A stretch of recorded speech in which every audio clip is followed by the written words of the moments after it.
Hey guys, welcome to Pepcoding. So in this video, we are going to discuss another new question of arrays and string series, which is majority element. So in this question, we'll be given an array, and in that array, we have to find the majority element. So let's discuss what majority element is. Majority element is an element whose frequency is more than the size of array by 2, right?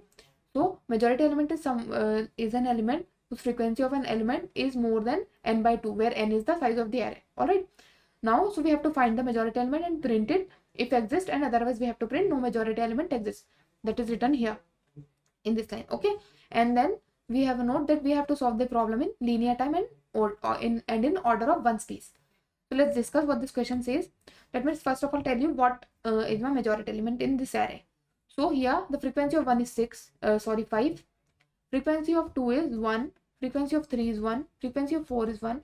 Frequency of 5 is also 1. Number of elements here is 9. So here the frequency should be greater than, for 1 to be my majority element, frequency should be greater than n by 2. So here its frequency is greater than n by 2, which is equal to 4. So which is equal to 4, that is 5. So 5 is greater than 4, right? So 5 is greater than 4. It is lesser than 4 here, which is equal to 1. It is also lesser than 4. Frequency of 3 is lesser than 4, which is equal to 1. Frequency of 4 is also lesser than 4, which is equal to 1. Frequency of 5 is also lesser than 4, which is equal to 1. Okay. So my majority element for this array is 1. Okay. So I hope I was able to make it clear. So now let's discuss the approaches. Like when can we solve this? First come to my mind is an brute force approach. What is my brute force approach going to be? My brute force approach look like that I search for every element and then count its frequency. I count the frequency for this one. So it is going to be 6. I count the frequency for this 2. It's going to be 1. It is going to be 5 for this one. Now again for this one also the frequency is 5. For this 3 frequency is 1. For this one again the frequency is 5. So as here you can see, for every element we have to traverse the whole array and then calculate the frequency. For this one, for this 2 also, for this 3 also, right? For every element we have to traverse the whole array again. So it is going to take order of n square time, right? Which is not linear time, which is definitely not linear time, right? And then so we are not going to use this method because it is going to make us work for n square time, right? Now I have another method. Another method can be using hash map.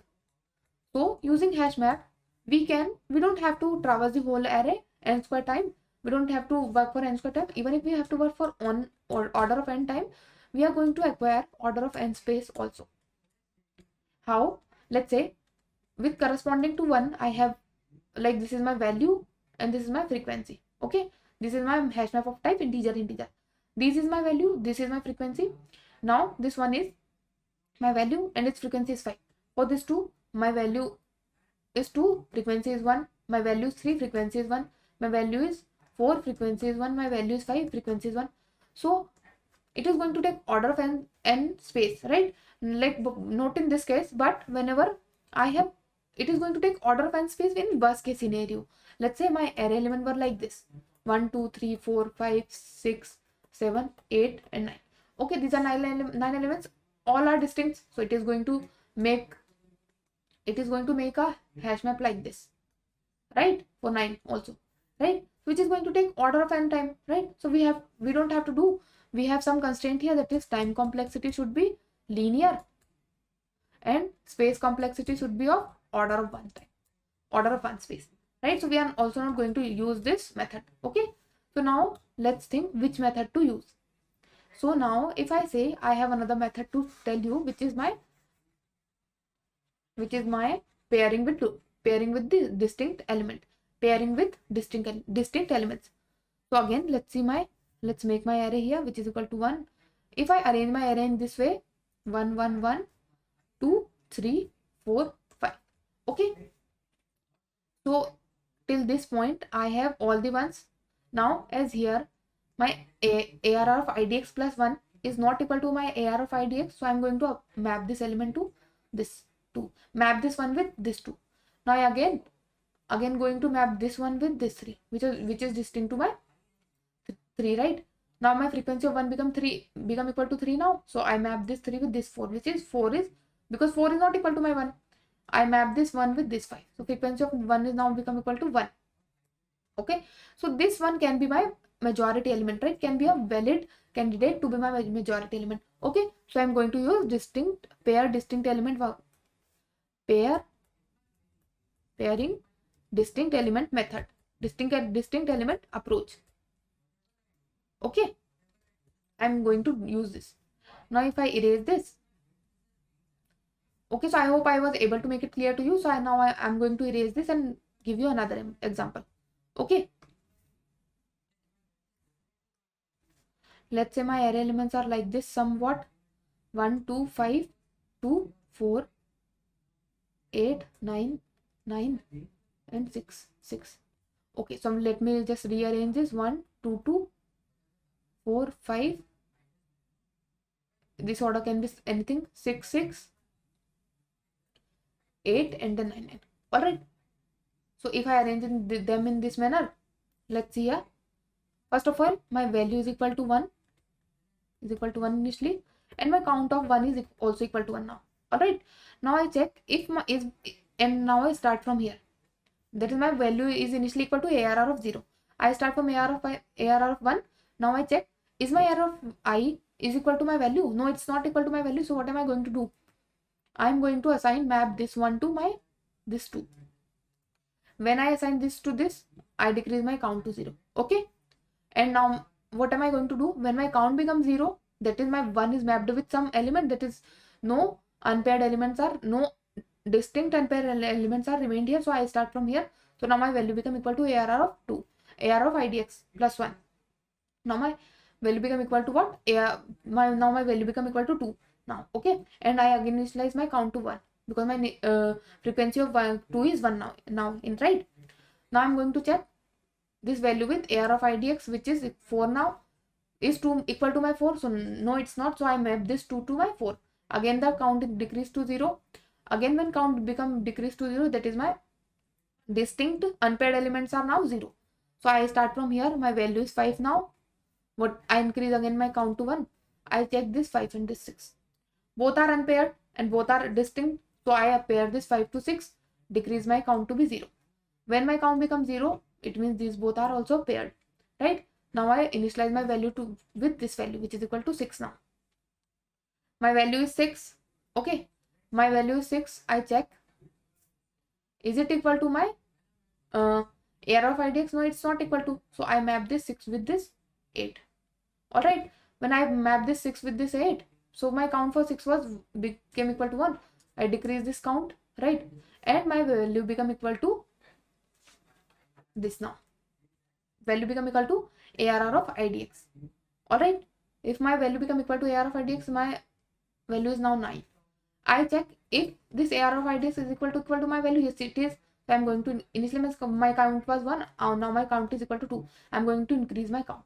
Okay, and now the loop ends because I have no more elements. So from here I can see this 9 can be my valid candidate to be my majority element. So I'm going to return this 9. Okay, because my 9 can be my majority element. Okay, so this 9 is a potential majority element, right? It can be a majority element. Okay, so I hope I was able to make this pairing distinct element method clear. So whenever you are pairing one element with another element, whenever you find another element to be distinct from my current value, I am going to decrease the count. That is, I am going to map that value to my current element, right? And then I assign my when my count becomes 0, I'm going to assign my value a new value, right? My value variable to be a new value, and then make my count to be 1, right? So I hope I was able to make it clear to you guys. So let's start coding for this. What am I going to do here? In this method, I will first of all search for a value which is going to be a valid candidate. Valid candidate. It is a method that is going to return a valid candidate. That is, let's say in this case it was 9 here.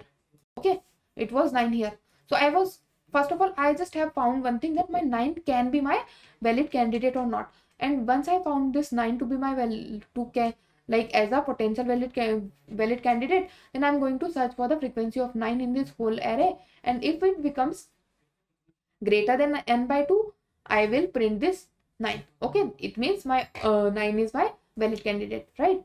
So first of all, search for a valid candidate. Now candidate, okay, and pass my ARR. All right, once it finds a valid candidate, what am I going to do? I'm going to search for the frequency of that valid candidate, and if it becomes greater than n by 2, then what am I going to do? I'm going to print that variable, right? So increase the count. Initially, let's say count, not say count, it's, let's say it's a frequency. Okay, initially my frequency is equal to 0, equal to 0, and I will check here if frequency is greater than ARR dot size divided by 2, then I'm going to print this. I'm going to see out this val. Otherwise, I will else see out no majority element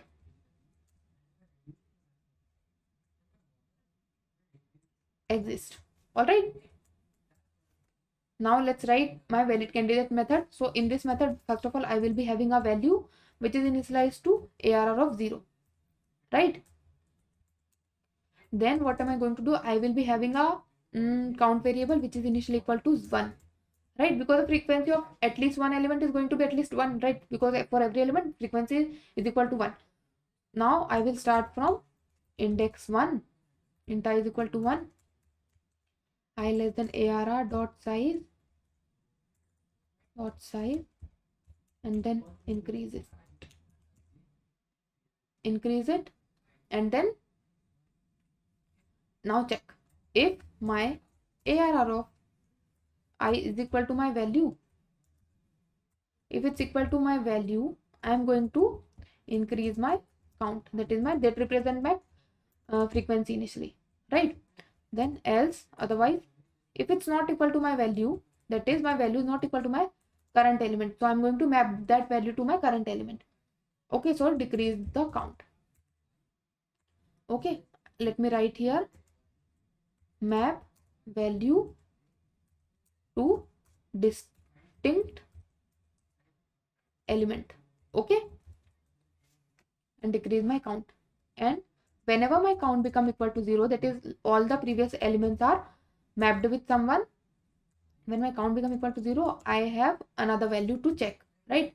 So my check, now my new value become equal to what? ARR of I. It means check the frequency of my current variable and then map a new distinct element to that variable also, right? So my count is now equal to 1. Okay, so okay, I think I have done. So let's try to run my value here. Okay, let's try to run the code.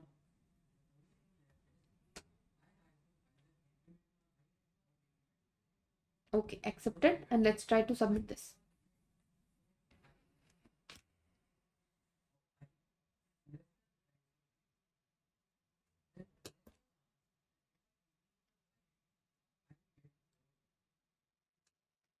Why is it taking this much time? Okay, accepted and correct answer. Now we are going to dry run our code over some example.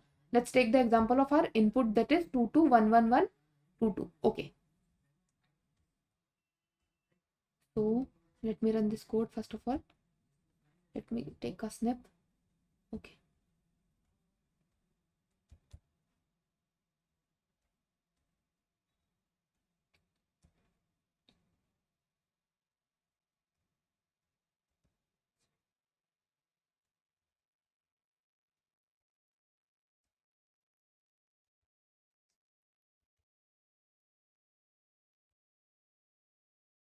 okay, my example was what was my array? My array was 22111 and then 22. Okay, my array is sorry, my array is 2 2 1 1 1 2 2, and we are going to find the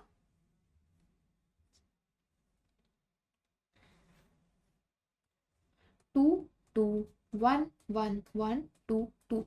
Now we have to find the majority element. All right, here n is equal to 7, so n by 2 is going to be equal to 3, right? Now first of all, my this method called ask for a valid candidate, right? So now this is my valid candidate method. So int value is equal, initially I assign my value the way my value become equal to initially AR of 0, which is equal to 2, right? My count is equal to 1 initially. Okay, my count is equal to 1. I start from here. I check if it's equal to my value. Yes, it is equal to my value. I'm going to increase my count here, right? Then I again come here. I check, is it equal to my value? Yes, no, it's not equal to my value. So I'm going to map this value to this, right? I map this, decrease my count to be 1. Decrease my count to be 1. Okay. All right. Then I come here.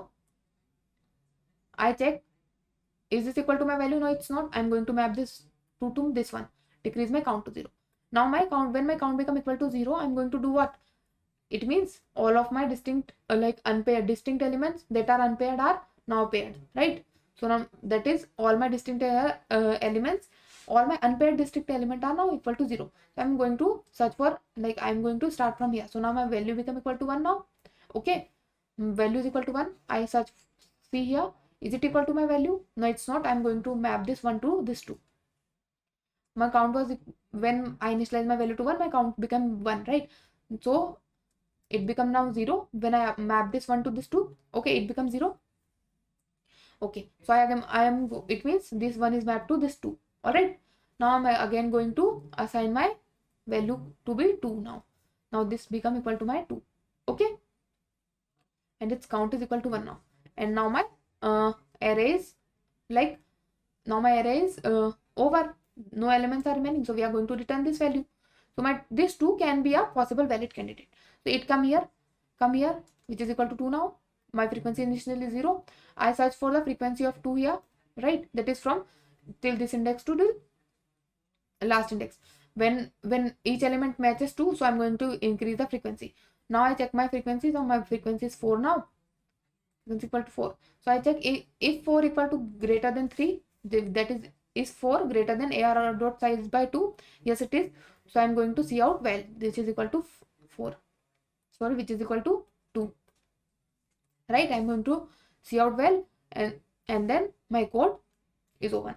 Okay, so then I get my answer. So I hope I was able to make it clear to you guys that what are we doing and why are we doing so, right? So I hope I was able to make it clear to you guys. I hope you like this video, and if you like this video, please like, share and comment, and thanks for watching.